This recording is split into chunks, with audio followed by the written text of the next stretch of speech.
Alright, good morning. Taking a look at the crude oil chart for September the 29th, 2009.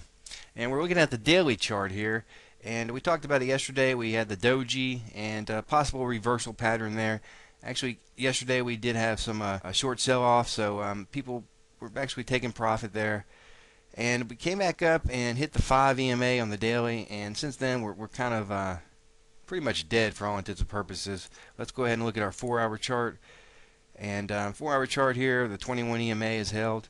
That actually was a valid trade yesterday, the 21 EMA. It actually went higher than that, but it's a 4-hour trade, basically. You're doing it off a 4-hour candle and setup. So we're looking for that's to roll back over and continue the bearish movement down. And let's look at the hourly chart. And here we've got the Bollinger Band currently. Not a lot going on right now, of course. It's about 5 a.m. in New York. And let's go ahead and look at our 15-minute chart. And right down here by the 200 EMA. So if we go back to the daily, we had this line drawn up. It's 6803, and basically we go to neutral if we go past this. We could be heading back up if we break that, but currently we're still looking for shorts in this environment. Yesterday was a move up, and there were some pips to be made, some decent pullback entries on going long. After you determine that after 9 a.m. in New York, and we determined it was heading up for the day, and took some longs based off of that. Let's go ahead and look at our pivot charts. Alright, 4-hour on the right with the weekly pivots and daily pivots on the left on the hourly chart. And pretty much here at the hourly 21, not much going on there. The EMAs are basically all cluttered together here with the daily pivot point. And if you look at the 4-hour chart, you see the 21 we just talked about.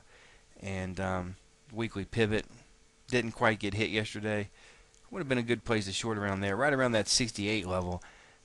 Really looking for that to hold to continue this bearish movement down.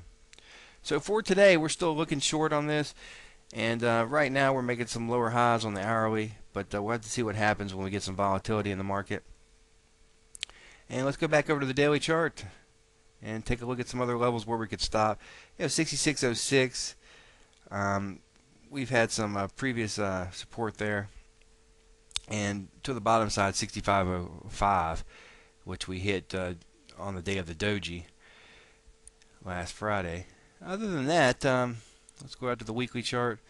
We talked about the lower high yesterday and pretty much sitting on the 21, so be open to the possibility for anything happening today, as you should any time in the market, but we're looking to go short on this if we can get in a short opportunity. Our bias is still down, so that's the first thing we'll be looking for.